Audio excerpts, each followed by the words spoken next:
Aloha everyone, my name is Alessandro and this is the Temple of Surf, the podcast. We'll give you full access to the best surfers, skaters, shapers, surfboard collectors, shop owners in the world. Discover with me their stories, the greater successes, amazing behind the scenes, and much more.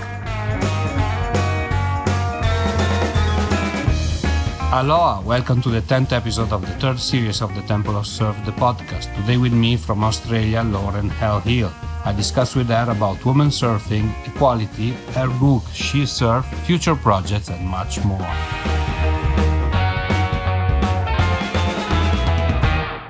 Hi, Lauren. Welcome to the show. Where are you today? Hi, Alessandro. Thank you for having me. Join you today. I am on the northern coast of New South Wales in Australia, just outside of Byron Bay. How is it going over there? There is still confinement or now it's open and you guys can go surf, move?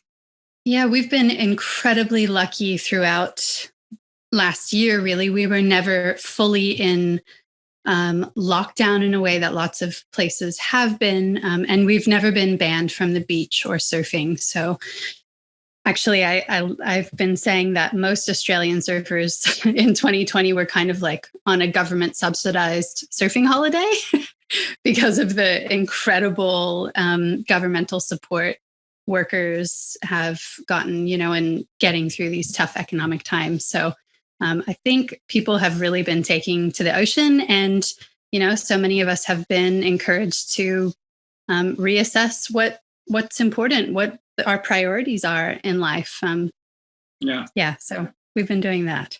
And it's not a bad thing, right? I think actually, the virus and whatever goes with it is a very bad thing. The loss of job and loss of lives and whatever. Of course, but on the other side, what you're talking about, reassessing priorities or give importance to something that you were not giving importance before, rediscovering the importance of family or friendship or freedom. It's something that doesn't, it had to happen something like so big as a coronavirus lockdown for us to rediscover. And obviously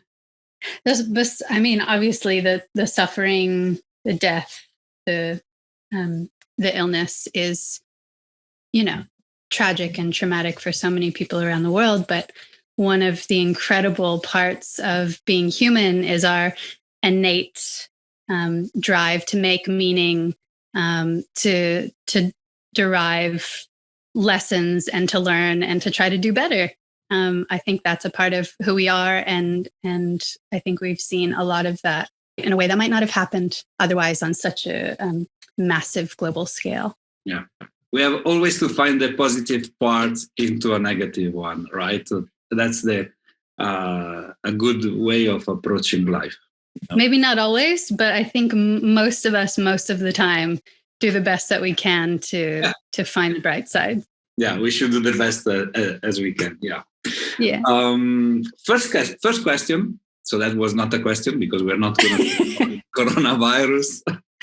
It could be coronavirus and surfers. There are like a lot of stories, going on about. I was speaking with Drew Brophy. He's an artist. I don't know if you know him from San Clemente, California. That he was complaining about coronavirus because all the pro surfers were surfing there in San Clemente, and they were like getting all the waves as they were pro surfer, right? So they are the best. And there was no more waves for the locals. So they said like, come on, these guys usually they go on tour, they're out of here and now they're getting all the waves and I cannot surf. I want to surf as well, So, there are stories about coronavirus that are maybe even fun, to hear. Nevertheless, in your opinion, what is the most important thing in surfing? Interesting question. I guess the first thing that comes to mind are waves, right? There's not really surfing without waves. But then again, most of us only catch a few waves, maybe every day, maybe every other day, maybe once a week, maybe once a month. but surfing still kind of lives on in us all the time. So then I want to question that first inclination. And I want to go a little bit more meta and say maybe clean air and clean water. Because if we have a polluted ocean, if we have oil spill, if we have runoff, we're going to get sick and we're not going to be able to go surfing, and we're going to lament the death of the great joy and the great outlet that surfing is. What else? There are so many important things. There are so many important things to surfing, but I think waves and the protection of the healthy ecosystems that allow for the creation of waves, and the spontaneous nature of the ocean playground. I think that's kind of at the core of what surfing is. Yeah, I think so as well. It fuels the surf culture, right? Because you're connected with Mother Nature. You feel good.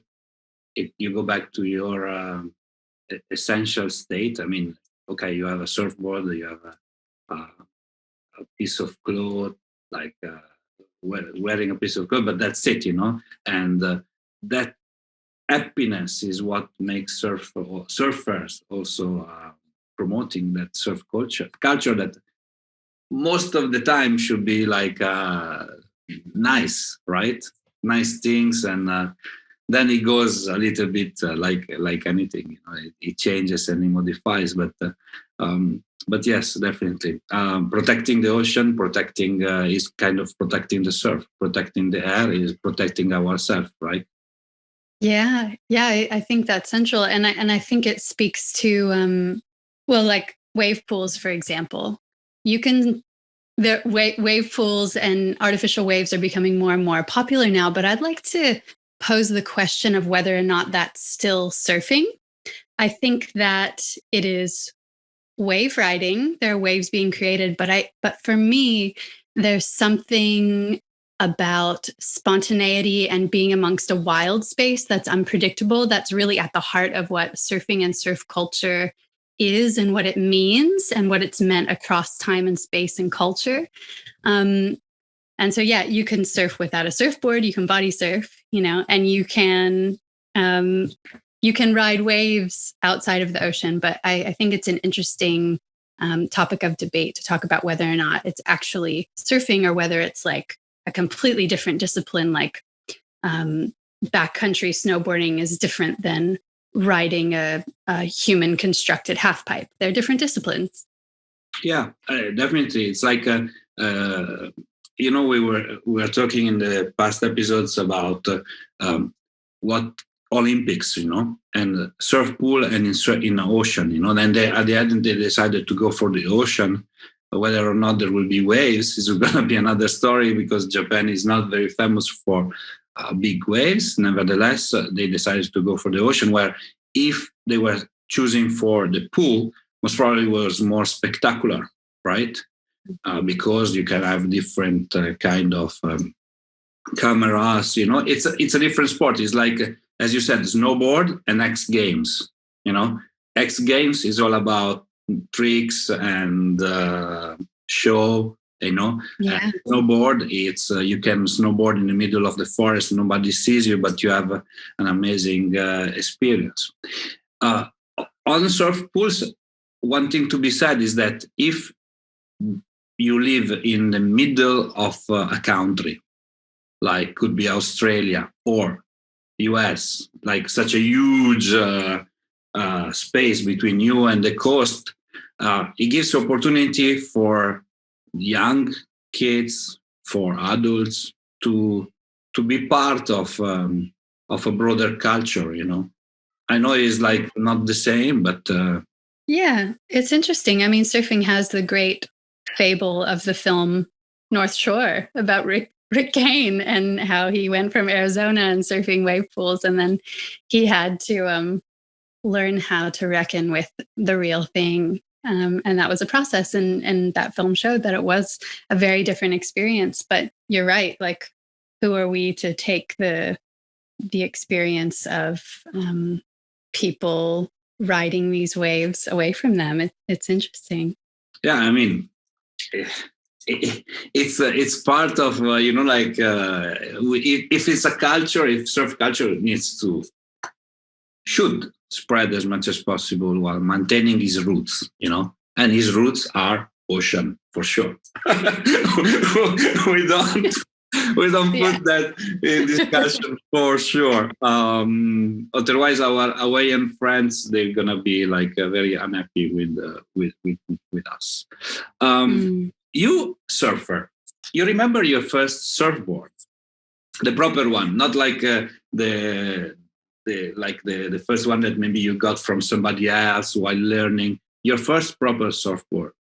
Yeah, well, I guess I have kind of two that I have to mention. The first one was one that I borrowed from my dad. It was a 7.6 dusty, really pinned out single fin that he had shaped in St. Augustine, Florida by a local shaper. I still have it. And it was great to learn on. It had a lot of buoyancy and caught waves easily. But then my first real board was when I went into my local surf shop, the Surf Station, and saw it on the rack. It was a CC rider who's Claude Codgen is a Floridian shaper. And I think it was a 9.2. And yeah, I was in love with it. I'd walk to the beach every day. I was lucky to live on a small barrier island off the coast of Florida, and I could walk to the beach with it on my head. And I think my head got flattened considerably from carrying it on my head, and my right arm definitely is longer than my left arm from carrying its weight for years. Yeah. Our surfboards shape. yeah, they shape us. They shape us as much as we shape them. Oh, fantastic. And what was the transition between you as a surfer or you as a lover of the sea into authors of surf books, surf related books? How did it happen? There was a long in between there. I knew I wanted to write books from the time I was probably 6 or 7. I knew that was in me, and I waited a long time. I had a lot of frustration for a long time because I didn't know what would this book be? What should it be? I started many different times and it never felt quite right. So I started out, as a surfer, just trying to figure out how not to flail in the ocean, how to feel like I had some sort of control, I guess, or flow with waves. And then I picked up a few sponsors in Florida and started doing competitive surfing. And then I went to university and stopped surfing competitively. And then I ended up studying abroad in Australia, and that was hugely shaping for my creative life and my surfing career. I fell in love with the point breaks here. And so I was at university and wrote this thesis about how surfing basically could be seen as environmentally destructive, how our culture through travel and commercialism and consumerism and right down to the boards and the wetsuits we use and wear can be seen as not so great in terms of our impact on the planet. So I graduated from uni and started working with surf brands again, and I started blogging about the intersection of surfing, environmentalism, and feminism. And that sort of set the path, so to speak, for gathering lots of stories over the course of about 10 years. Surfing with women, going on surf trips through different surf sponsors that I had, exploring off the beaten track locations, surfing in places like Vanuatu and Tonga and the Seychelles and Sri Lanka, and meeting women all around the world who not only were surfing, but they were interpreting their relationship with the ocean and with surfing as a call to action to show up and get engaged with their communities and to protect their local ecologies. And that really struck me as something quite unique and quite defining as part of women's surf culture inherently across the globe. So I'd been collecting these stories for years and working with brands. Like now I work alongside Patagonia. And then just last year, 2 years ago now, 2019, the publisher, Gestalten, European publisher, reached out and said, we want to put this women's surf book together. And I was like, wow, I'm so ready to do that. I've really got most of the stories already in my brain. I just needed the inspiration and the structure to get them all down in one place. Yeah. And it's definitely a great book, and well done. Thank you. But what did you want to achieve with this book, and have you achieved it?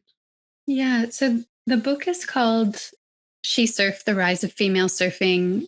The goal was to celebrate women's surf culture across time, across space, across culture, across the many subdivisions that could divide us, and show many of the missing links in our surfing history, back to ancient Hawaii, to show how the root, the heart of our culture is one of inclusivity. Surfing in its inception was for children and for old women and for young men and for chiefs and chiefesses and for goddesses. And some of those stories are in the book. And so it kind of balances historical essays with modern women across the world, from, like you were saying earlier, from many parts of the world, many unexpected parts of the world, from China to Japan to Morocco, and lots of places in between.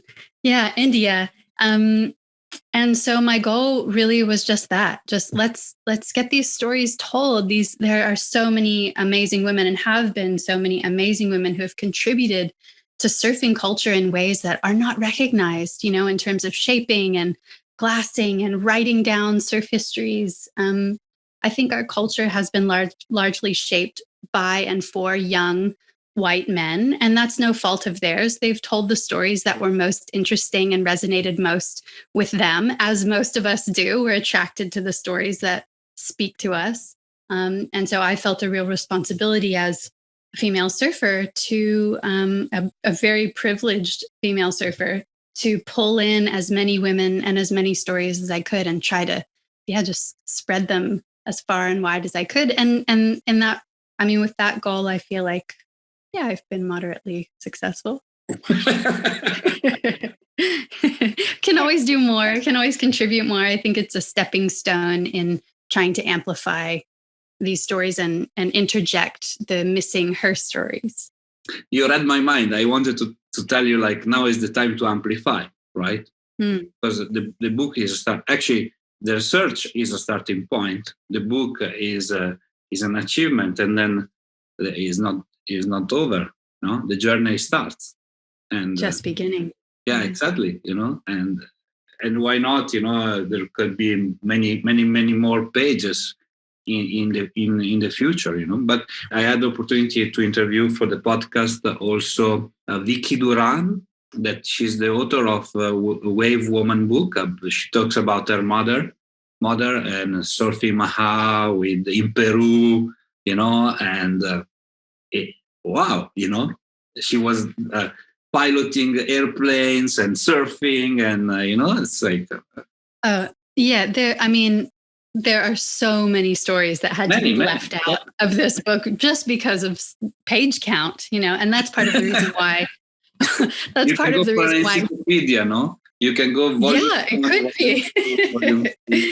It could be, but that's part of the reason why my partner Dave and I started our Water People podcast, and that's because we wanted to keep diving into not just women's stories, but all the different voices that aren't necessarily always pulled into the core of surf media, just alternative narratives. Oh, hi. Speaking of which, this is Dave.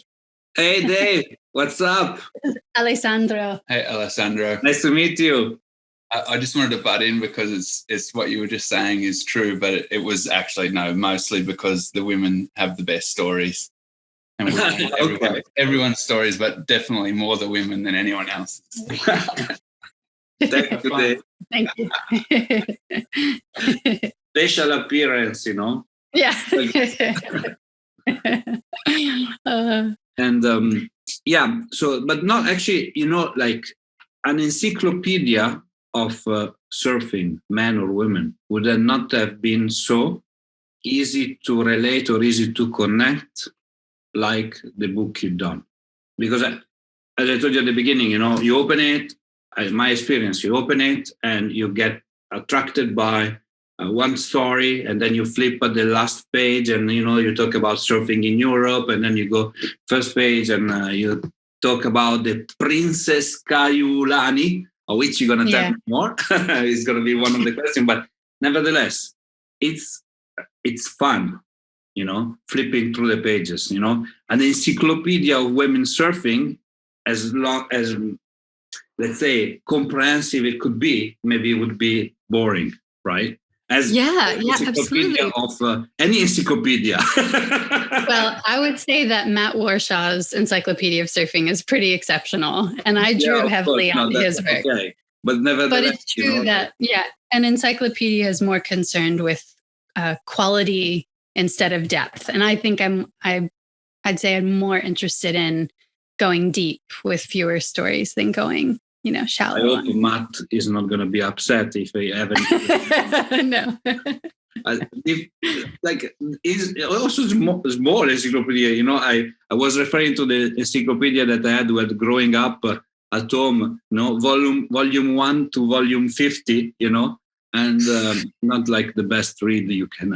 I mean, because there's no story. There's no story in it. Everything's taken out of context. It's a chronology, in effect. Okay, so we said about what you wanted to achieve with the book, and still going on and amplify.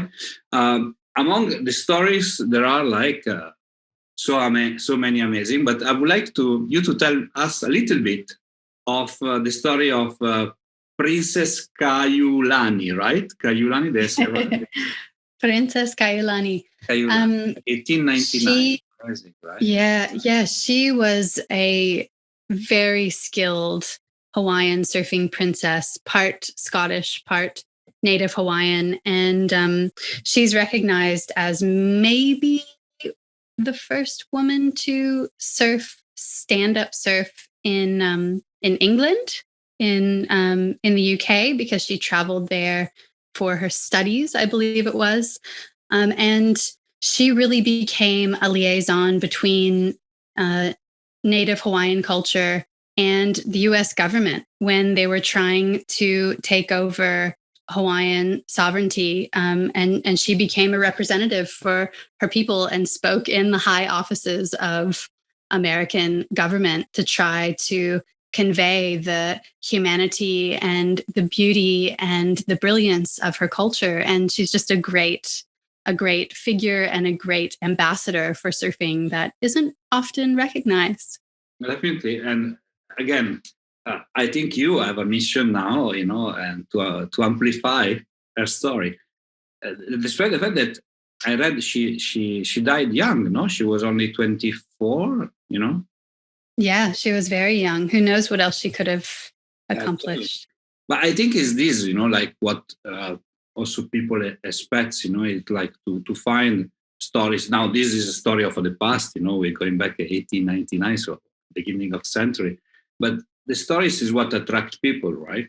I think her story echoes somewhat a modern surfer's story, like Ashita Malviya, India's first recognized female surfer, who is also bridging two cultures, maybe less literally than Princess Caillani did, but Ashita is trying to bridge traditional Indian culture and surfing culture, which is a global culture of its own now. And like many of the women in the book, they're using surfing, riding waves, taking the inspiration and freedom that you feel when you're, feeling the wind on your face when you're riding a wave. And they're reconceptualizing what femininity and womanhood means and what's possible as a woman in their communities where gender roles have been traditionally quite narrow or not inclusive of physical pursuits like surfing. Already, maybe surfing in India, it's like something new for most of the people. And if you think about women surfing in India, it's It's radical. My God. It's my mind, you know. It's radical. Yeah, it's radical. Yeah, I agree with you. And the same can be said for surfing in, Morocco and in China and in, Sri Lanka, where women are pioneering surfing in their communities as well. Yeah, definitely. Yeah, I totally agree with you. Equality. Equality. What is the biggest challenge in inequality today in surfing? Oh, wow. I think just outdated attitudes more than anything. I think I'm so blown away by today's youth, by how comparatively radical their concepts are of gender and gender fluidity and inclusivity. That's a huge and normalized conversation amongst young people, maybe starting like with my generation and then younger. But I think our parents and our grandparents still hold on to a lot of, and I'm speaking about my own personal parents and grandparents, hold on to outdated ideas that are going to have to die for things to change, ideas about gender and race and hierarchy and expectations about what's possible. I think some of those worldviews are going to have to change for us to experience real and deep egalitarianism in surfing. And what is needed in order for this change to happen? Because time for sure is one of the time destroys basically it's a force of regeneration, right? But Absolutely. But there is a limit to time also, right? Yeah. It's like the pushing of time and those bold enough to ask the tough questions within the culture and to stretch the culture, and those who are willing to have difficult conversations. Someone like Tyler Wright, who is wearing the progressive pride flag on her WSL jersey and is standing up for equality and inclusivity in a really bold way in professional surfing that just would not have happened 10 years ago. I mean, a lot of people speak badly about culture in general and how backward we are and how we're not moving quickly enough on so many things, from climate change to any number of issues. And what I witness in surf culture is just this radical transformation, dramatic transformation just over the last 20 years of my surfing life. And so while maybe we're not moving quickly enough, there's definitely a forward trajectory that's moving toward pulling people in and including more. And interestingly, I think the dissolution of some of our major media sources is having this effect where it's democratizing surf media. And there are these little pockets of podcasts like yours and local magazines and town hall gatherings of surfers and little festivals where people are really taking it upon themselves to have the conversations. What does it mean to be a surfer? What does it look like to be a surfer? How do we adapt this surfing thing locally so it makes sense in our climate, in our culture, in our ecology? And I think that's a really exciting thing for surf culture. Yeah. But surf culture, I mean, now if we go back to Hawaii, people from Hawaii will be upset, but it's something that is not surf culture, sorry. Surf and surf industry, modern surf is something relatively new. If we think about the first real contest were in the 65, 67, and today it's a span of 50 years, so in 50 years, a lot of things happened, but also a lot of things did not happen, right? And definitely there is like commitment from everybody to push, like not only equality. At the beginning of the podcast, we were talking about eco aspect, of being surfer and as well.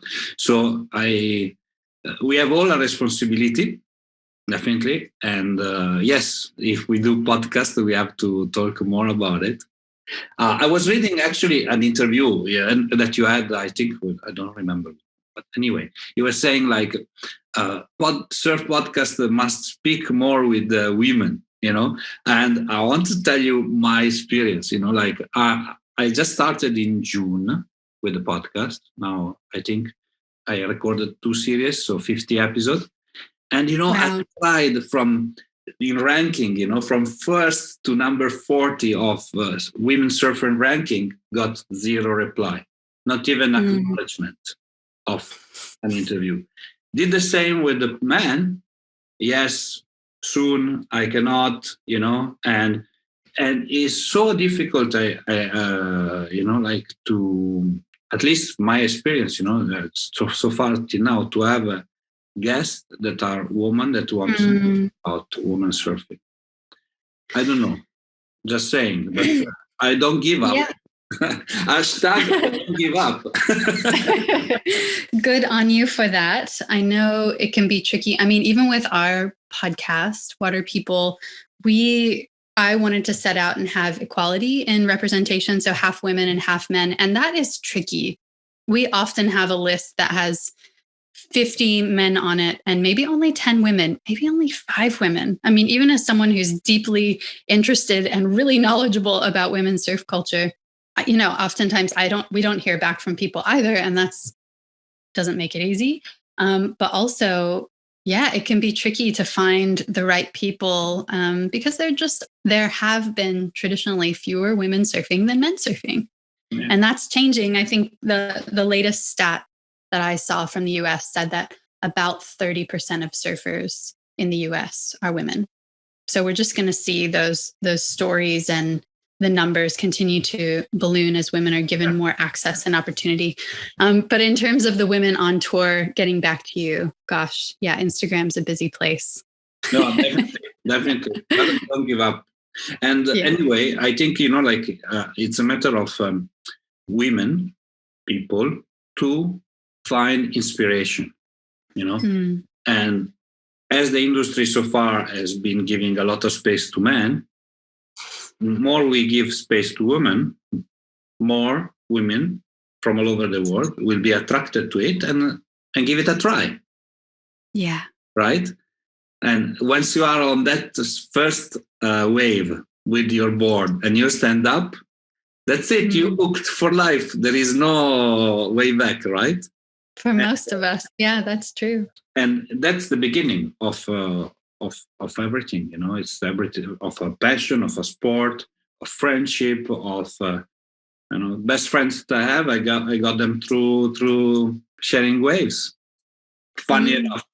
Okay, there is one Italian guy that grew up with me, but that doesn't count. He will be upset. He will be upset now. Okay. Let's talk about. Actually, I want to ask you one question. I don't know. I don't want to create polemics or how do you say polemics? Polarization. Yeah. I'm outside politics and stuff, but I just wanted to understand your point of view. A few episodes ago, I spoke with Fred Hemmings. Fred Hemmings is, first one is the first world champion, 1963, 67, I don't remember. And he was telling me about surf innovation, and he said, like, we talk about equality. Why we don't create like a league where men and women, they are competing against each other.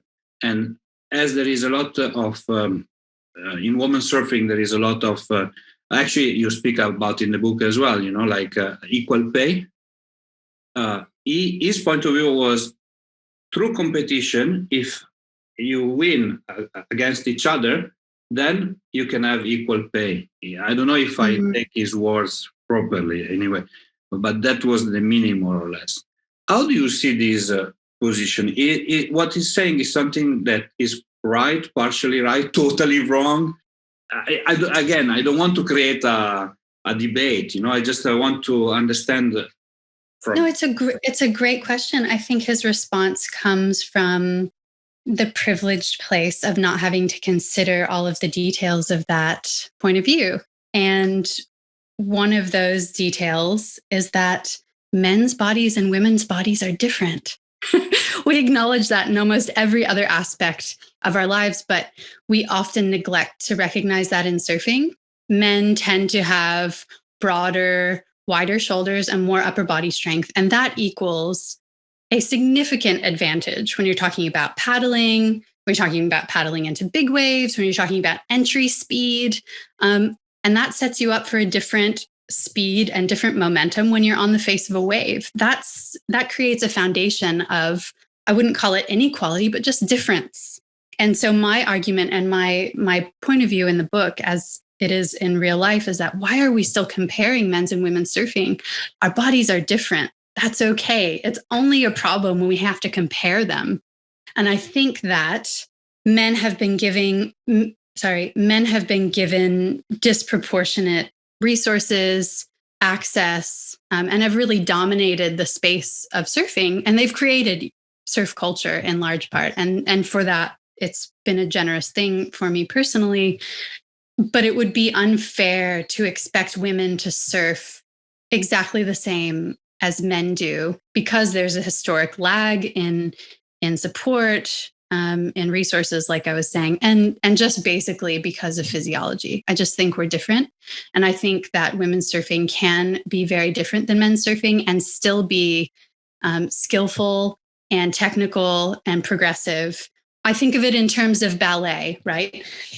You see female ballerinas with their exceptional flexibility, right? This just mind-blowing flexibility. And then you see male ballet dancers with their incredible high leaps that defy gravity. And you would never say, oh, why can't she do that? Or why can't he do the splits like she can? We would never say that. It's absurd. And it's actually the difference that highlights the beauty of the other. It's about appreciating the full range of human movement and the spectrum that's possible, in our case, on a wave. And I think that as women's surfing grows and there is more access to resources and support, we're going to see, we're already seeing, with women like Leah Dawson, who's a pioneering free surfer, who's riding mid-lengths in such beautiful and creative ways that are distinctly feminine. And then someone like Steph Gilmore, who is at the top of the game competitively. But if you watch her ride, what we call a so-called alternative craft with spaciousness and flow and ease, that's also really feminine. And I think we're just going to see more of these new lines drawn. And I think we'd lose that newness and that creativity if we were saying, well, as we've done, we've monocultured, like we have in terms of agriculture, as we have in terms of so many aspects of our culture. We've monocultured the idea of what defines so-called good surfing or right surfing. And when we do that, we lose out on diversity. And diversity is at the heart of what makes a healthy culture or an ecology. So we're really just putting ourselves into a box when we try to define surfing in one way. It's silly and it's absurd. And I don't think it's the healthiest way to go. That's a long answer. No, thank you for clarifying. In effect, while you were talking, I was thinking, yes, in effect, you're right. Actually, it was a long answer, so it spreads in a lot of different. We can talk for hours, right? But with all respect to Fred Hemmings, he did contribute so much to surf culture, but I think maybe he's not considering what it's been like for other female surfers to try to grow up in a culture that is very exclusive. It's not an equal playing field, and our physiologies create another playing field that's just not the same. If that 30% of women surfing in US you're referring to becomes 50%, 60% and more, then also the people that will follow and also everything that goes with it, women surfing will allow equal pace to rise, even if it's wrong the starting point. Equal pace should be there at the beginning, no matter what, right? Yeah, I do think so. And if we want to talk about, sorry to jump in. It is a topic that I'm pretty passionate about. If we want to talk about inequality, and it's to the benefit of a very few surfers, we can talk about the way that female surfers who have tended to be the most nude and to be the most gratuitous with showing their bodies have been paid the most. And that works out as a benefit for the very small handful of female surfers for whom that's true.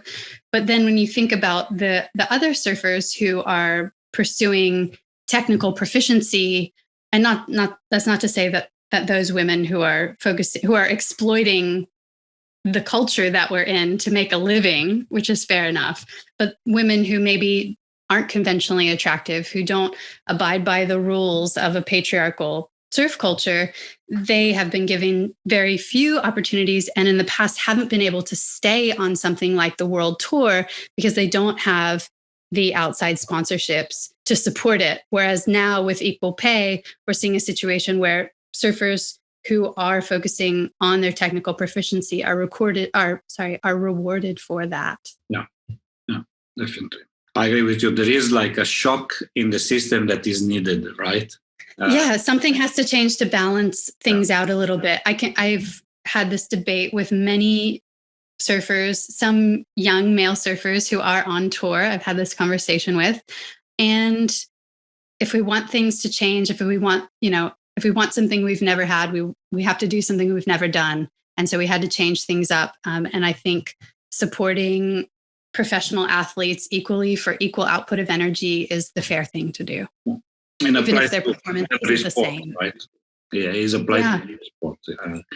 But since we are surfer, we talk about surfing, and yes, we need something. We need that.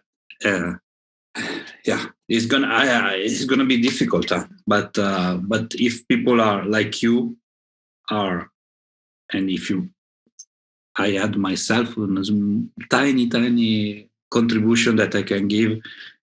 We continue to bring forward these ideas, and then things will change. Like you need also sponsors. Like people that effectively pay to take a stand, right? Because we can talk, but at the end, money is money, and money is given to support, but also to make more money, right? It's not a contribution that comes from nowhere, right? People sponsor pay in order to get the returns, right? And that can look like a lot of different things now. And that's pretty exciting. Like look at the proliferation of free surfing now for men especially. And it's starting to open up in the women's space as well. I mean, the return for surf sponsorship can look like so many different things now. And the in 2020, if I'm not wrong, the biggest wave ever surfed, it was surfed by Maya Gabeira, right? That's right. That's a statement, I think. It is. Absolutely. It says a lot. It says a lot. Yeah.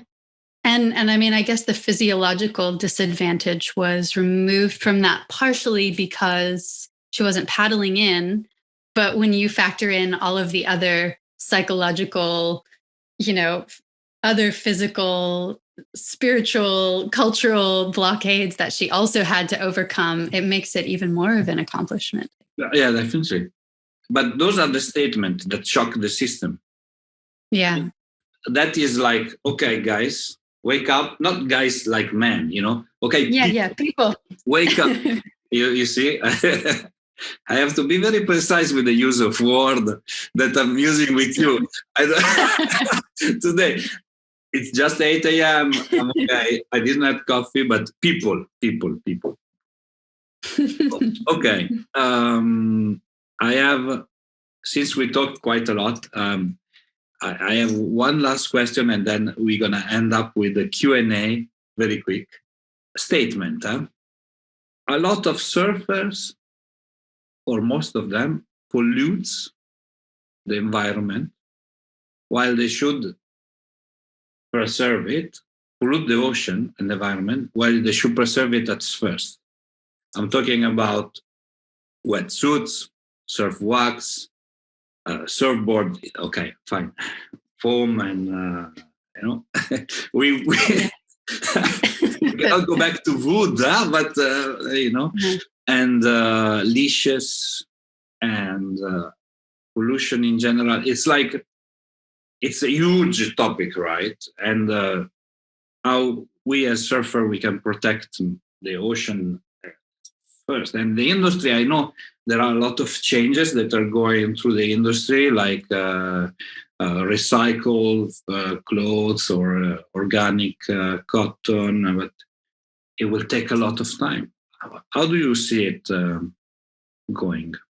Yeah, well, I mean, we're all animals who shape and change our environment. Humans just happen to be the only ones who really shit where they sleep, so to say. Um, and that's a product of many larger systems that we could talk about for a long time. But I mean, I'm a huge hypocrite. I participate in systems that contribute to the degradation of the ocean and the air. I drive a car. Actually, I drive an electric car now, so that doesn't really count. But I buy plenty of things and consume plastic and have wetsuits. But I guess what I try to focus on is purchasing less and supporting local whenever possible, and choosing things that have longevity. So with surfboards, I work with Bing surfboards, and they're boards that will last for decades, instead of lightly glassed boards that maybe aren't going to stand the test of time.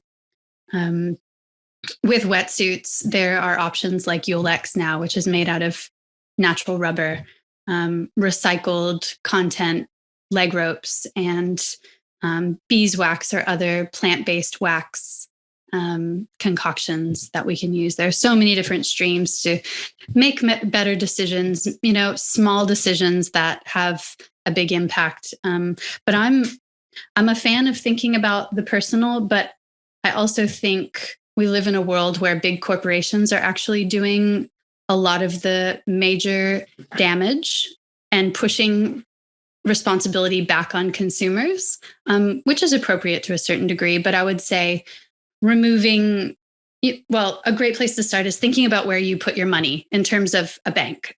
Many large banks fund huge environmentally disastrous projects like fracking and oil exploration because they're investing your money, even if it's a little bit of money, in those big projects. So a great place to start if you want to lighten your footprint is to think about what bank you're working with and think about pulling it back into a local community-owned, community-driven bank that reinvests your money back in your community. I think that's a small but big sort of impact step.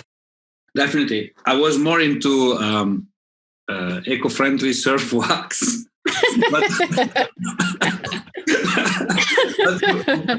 That's a great place to start. Right? But No, definitely. No, I agree with you. It's like, I think one of the things that I want to start talking more in the podcast is about how surfers are really like polluting without knowing. I'm a surfer. I love the ocean. I'm collecting cigarette butts when I am take 3 for the beach or whatever. And I am super good, but I'm using paraffin when I'm waxing my board, and my leash broke, and I just throw it and I buy a new one. Or my wetsuit is not made by Ulex, with Ulex. But it's just like rubber, And I think there is a lot to talk about sustainability and in the things we use as surfers. And again, if the demand, surf wax, for instance, it's for bees or soy, surf wax, then things will change because the demand is only there, and then the production has to reflect that, right? And I think that getting back to that conversation we were having earlier about monoculturing. I think there probably have to be many different solutions, right? If we decide to switch a whole industry over to only soy-based wax, soy has its own environmental impacts and challenges. If you look at somewhere like soy farming in the Amazon forest and how that's having having major impact there in terms of clear-cutting forests. But if we diversify and look at our local solutions and support local brands and maybe demand a little bit more of our local brands, like maybe send an email to a company who's making wax locally and just say, hey, is there a local wax that we could experiment with? I'll support you. I'd love to pay for that wax if you're willing to put in the time to help develop it. I think it's an exciting time because so many people like yourself are asking these questions and wanting to do better, and that's how we're going to change things. Definitely. Okay, so it was 20 minutes. We talked also almost for 1 hour. So thanks a lot. Anyway, we're going to finish our interview with a short Q&A session. So please answer the first thing that comes up to your mind, okay? Best surfboard that you ever ridden? Oh, I have it right now. It's an FCD Fletcher Chenard 7.0 2+1 mid-length. It's the best board. I love it. Great. Your favorite shaper, but here we can open another chapter, woman shaper. Ooh, Ashley Lloyd Thompson. She's in Santa Cruz and has been shaping for quite a few years now and just makes really beautiful, fun-looking boards. Yeah. This is another part of the business that is mainly dominated by men, huh? There's a chapter in my book about women and surfboard design. So check that one out. Maybe that's the first section. You told me that. Cool. Let's do it. I'll go and read it. Favorite song? Personal question. Favorite song? Oh my gosh. Bird song. Favorite surf spot? Wherever is clean and uncrowded. So basically nowhere.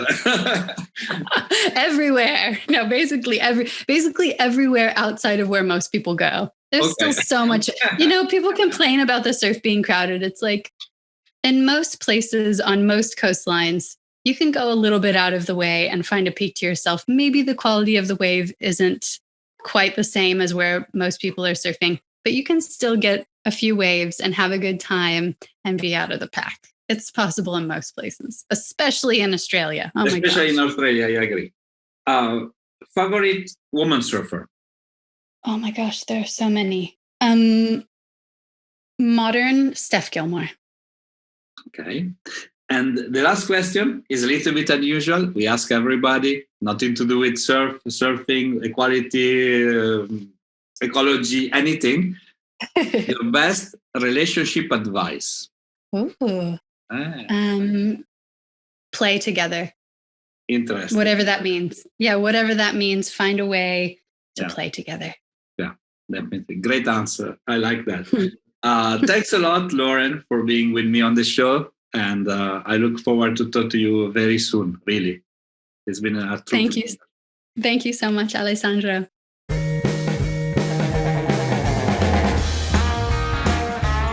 Hi, it's me again. I hope you enjoyed our today's episode. If you want to know more about us, please follow www.thetempleofsurf.com and all our social media. Mahalo!